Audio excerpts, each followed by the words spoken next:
에베소서 4장 2절 모든 겸손과 온유로 하고 오래 참음으로 사랑 가운데서 서로 용납하고. 오늘 2절의 말씀을 직역하면요, 모든 겸손과 온유를 가지고 오래 참음을 가지고 서로 용납하라 라는 말씀이 됩니다. 용납하라는 말이 명령어가 되는 거죠. 즉 겸손과 온유와 오래 참음은 서로가 서로를 용납할 수 있음의 그 전제 조건이 되는 거예요. 내가 겸손이 있어야, 그리고 온유가 있어야, 그리고 오래 참음이 있어야 서로를 용납할 수가 있는 거죠. 그래서 오늘은 겸손이 어떻게 서로를 용납함에 있어서 전제 조건이 될 수 있는가, 우리가 겸손의 의미를 더 깊게 살펴보면서 은혜를 나누고자 합니다. 이 겸손이라는 말은 원래는 기어간다, 기어가는 의미가 있고, 또 추한 이런 의미도 있고, 또 낮추는 이런 의미가 있습니다. 그래서 고대 헬라인에게 있어서 이 겸손이라는 이 단어 자체가요, 부정적인 단어였어요. 그래서 이 말이 노예 근성이라는 뜻으로 이게 사람들한테 쓰였단 말이죠. 별로 그렇게 좋은 단어가 아니었어요. 그런데 왜 이 기독교인들에게, 이 예수 믿는 사람들에게 이 겸손이 서로를 용납하게 하는 덕목이 될 수 있는가? 이 겸손이란 의미는 것은 내가 이 땅에서 기어다니는 인생을 인정할 수밖에 없는 겸손입니다. 나뿐만이 아니라 사람들도 기어가는 인생임을 이해하는 거예요.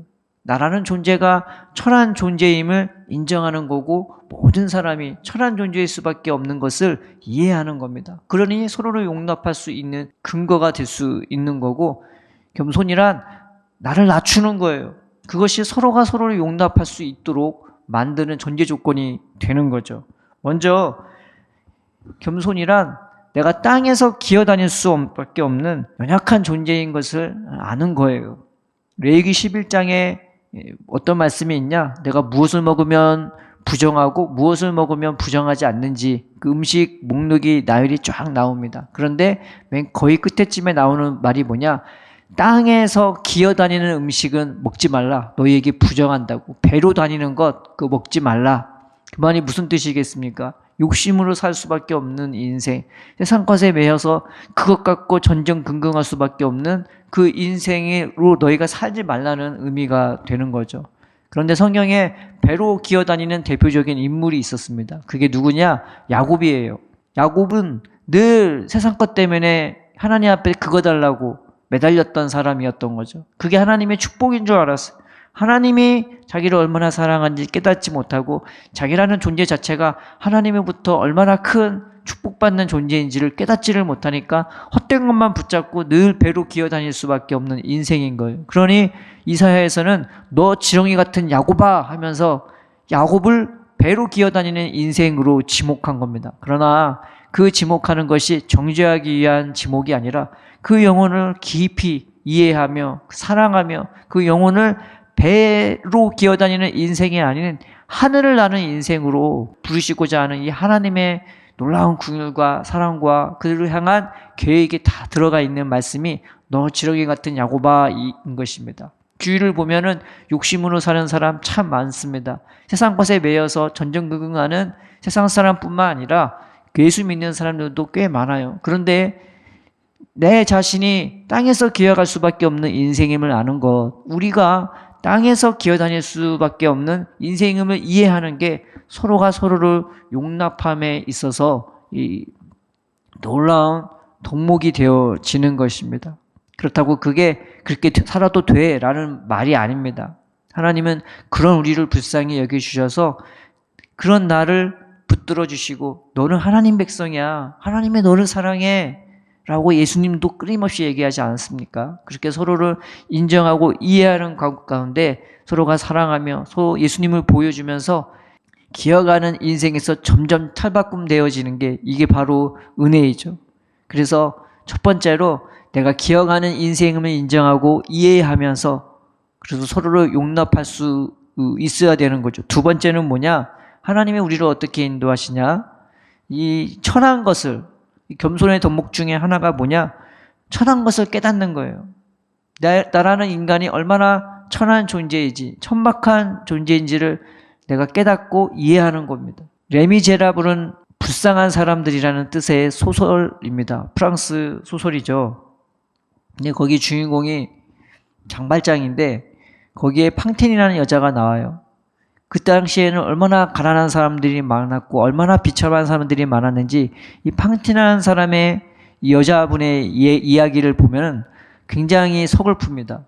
자기의 딸을 낳는데 그 딸을 임신하고 있었단 말이에요. 근데 그러면은 이 공장에서 잘릴 수밖에 없었어요. 그런데 그걸 숨기고 일을 하다가 결국 쫓겨나게 돼요. 그래서 딸을 낳긴 낳는데 어쩔 수 없이 다른 사람 손에 맡길 수밖에 없고 자기는 열심히 일을 해서 돈을 벌었는데 중간에서 그 돈을 가로채갖고 그 사람들이 자기 딸을 돌보는 게 아니라 자기의 친딸들만 먹이고 근데 그것도 모르고 이 팡티는 열심히 일하다가 결국 병에 걸리고 그것도 안 되니까 머리를 깎아야 했고 그것도 안 되니까 이빨을 뽑아야 했고 그것도 안 돼서 결국 몸을 팔 수밖에 없는 그런 여자로 전락돼 버리고 마는 겁니다. 굉장히 불쌍해요. 그래서 나중에 그렇게 하다가 결국 장발장의 그 눈에서 죽게 되어지는 거죠.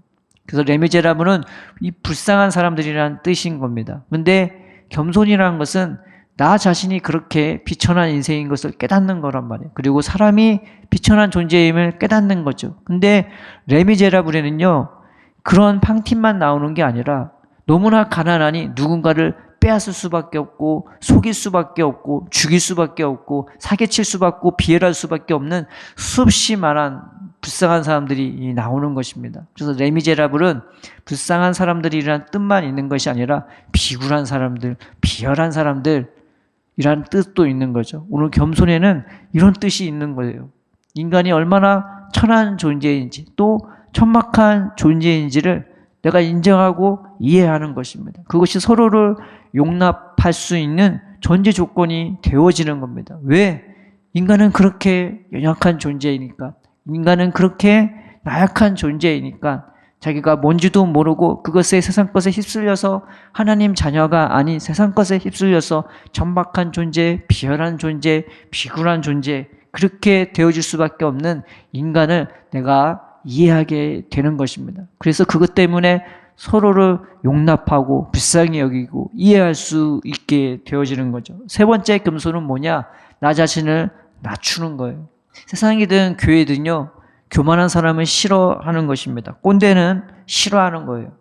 그러나 겸손한 사람은 어딜 가든지 환영받아요. 자기를 높이는 것이 아니라 낮추는 사람은 세상에서도 교회에서도 서로가 서로를 용납함에 있어서 귀한 윤활유 작용을 하는 것입니다. 근데 다 안다는 것처럼 늘 가리키기만 하고 늘 정죄만 하려고 자기를 높이는 사람에게는 이 사람이나 저 사람이나 세상에서나 교회에서나 멀리할 수밖에 없고 피할 수밖에 없고 불편할 수밖에 없는 것입니다. 그래서 나 자신을 낮추는 겸손함은 사람 안에서도 교회 안에서도 굉장히 유용한 것입니다. 처세술로 낮추는 것이 아니라 예수님 마음으로 진짜 겸손함의 은혜가 있으면 나 자신을 낮추게 되죠. 나 자신이 연약한 존재임을 알기에, 천한 존재임을 알기에, 죄인임을 알기에 겸손함이 있으면 누가 나를 공격해도 별로 타격이 오지 않아요.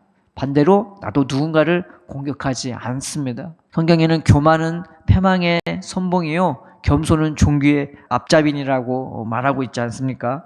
우리가 자신을 낮추는 겸손으로 또 내 인간이 천한 존재임을 이해하는 그 겸손으로 그리고 인간이 기어가는 인생임을 깨달으며 서로가 서로를 불쌍히 여기고 서로가 서로를 용납하는 이 겸손으로 살아가는 우리가 되었으면 좋겠습니다. 성령께서는 우리를 겸손으로 인도하세요. 예수님은 우리를 겸손으로 인도하십니다. 나는 마음이 온유하고 겸손하니 내게 오는 자마다 내게 배울 것이라고 말을 하고 있는 거죠. 그저 어떤 내 인간의 의지로 하는 덕목이 아니라 하나님, 성령님 내 마음을 주장해서 내게 이런 겸손함으로 서로가 서로를 용납할 수 있게 해달라고, 내가 다른 사람을 이해하고 인정할 수 있게 해달라고. 그래서 그 영혼을 미워하고 싫어하는 것이 아니라 인정하고 이해하며 기도할 수 있고 용서할 수 있고 참을 수 있고 피할 수 있고 어떻게 지혜롭게 할 수 있는지 주는 알 수 있게 해달라고,